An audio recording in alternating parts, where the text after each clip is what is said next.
All right, everybody, we are back with another draft preview. This week we have Lucas and Green Lightning. Commissioner, what do you think? What do you think? What do you think about the RB room with just Michael Carter? I think a trade that blew up obviously in Lucas's face, and the architect's laughing about it now. I believe it was a round 2 and a round 8 that went. Just unbelievable price now when you look back.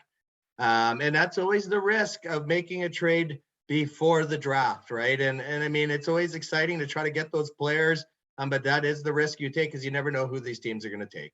Yeah, for sure. I mean, I also traded Michael Carter in Dynasty. Anytime you have a running back that's ranked selected round 5, they don't have that draft capital with him. He wasn't second round or anything like that, and you do take that risk of trading for him.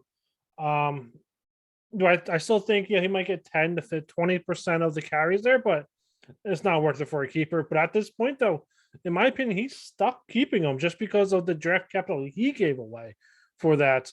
And then looking at his picks, give me 1 second. Let's actually go over to the poll question. Where do you see Green Lightning this year? I saw him at least making the playoffs. I voted first round. He just missed the playoffs last season. He finished 9th overall. Can he push for a playoff run? Of course, he could push to be a deep playoff team. He's one of those couple of teams that I think could either make the playoffs or not make the playoffs. He's going to fall within that 6, 7, 8 to 10 range, maybe 11. And but if he makes the playoffs, anything can happen. Yeah, I mean, I had him as a non-playoff team. I think the Michael Carter trade is going to blow up in his face a little bit. Most of the league went with first round. They do see him as a playoff team, just like yourself. He was the only one that selected deep playoff. I'll throw that out there. He was the only vote for deep playoff. And nobody saw him as a drop candidate. So obviously Lucas has that going for him. And he's been the original owner here and has the most top 3 finishes historically than any other owner, which is surprising because his career record's only 55 and 52.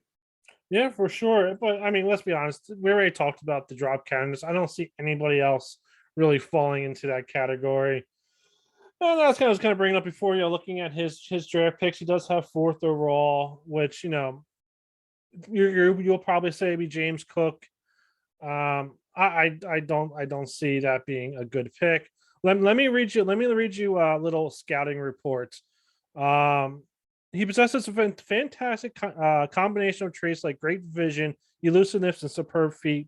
The elusiveness can be seen with the way he cuts around tacklers, spins away, and dodges tacklers with swift moves. In the passing game, he is an excellent route runner out of the backfield, and his shiftiness is very difficult to defend in the open field. James Cook, right? No. Clyde Edwards-Helaire. And again, going to that landing spot back when CEH was drafted, everybody's like, oh, he's going to the Chiefs. He's going to be the next Brian Westbrook. Landing spot doesn't mean everything, guys. And that's all I'm going to say there. Yeah, you're right. And I mean, he's going to have a lot of options at pick 4. I mean, let's face it, Deuce Bombers is likely going Breece Hall at 1. I forget who picks at number 2, but I think they're probably going to go running back. And then it's myself who, I've been saying I'm going Drake London here all offseason, and I might stick to my guns still. I don't know. Depends what happens here in the offseason in terms of trades. But for Lucas, it will open the door for a running back. And I think, the fact that he is keeping Michael Carter and he has an opportunity to add a good running back here at 4 is definitely going to help him. I mean, if you look at the teams that we would consider non-contenders or ones that could struggle this year, it's because they have no running back room. And that's what Lucas has to address here at pick 4, I think, because the other side of the equation here is he doesn't pick again for 40 picks because he traded that round 2 away for Michael Carter. So it's almost as if he drafted 2 running backs right away. But it's definitely going to hurt him. He does have Mark Andrews at tight end. He's going to be a top tight end this year. And Herbert, let's face it, the guy I think is for real. I think Los Angeles is going to look like a really good team this year. And Herbert should have put up big points for him. But he's going to have to nail his early round picks if he's going to be a playoff team, in my opinion. Yeah, I mean, personally, I would go, Garrett Wilson or one of those and just have that top 3 wide receiver room and just kind of do a mishmash of running backs. Because even if he does take running back at 1, he doesn't pick again to round 3. Then he has a 4, 5, 6, 7. Doesn't have an 8. He has a 9th and a 10th. Has 10 picks in 11 to 20, and then he has more picks than rounds from 21 to 30, which only 9 rounds, and he has 11 picks there. So it's definitely hurts his value.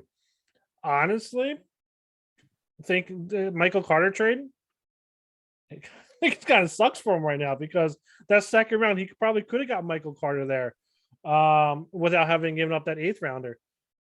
100%. Brandon got him, and again, that's the risk of the pre-draft trades. And Brandon has all those players where he should be trying to get as much draft capital as he can.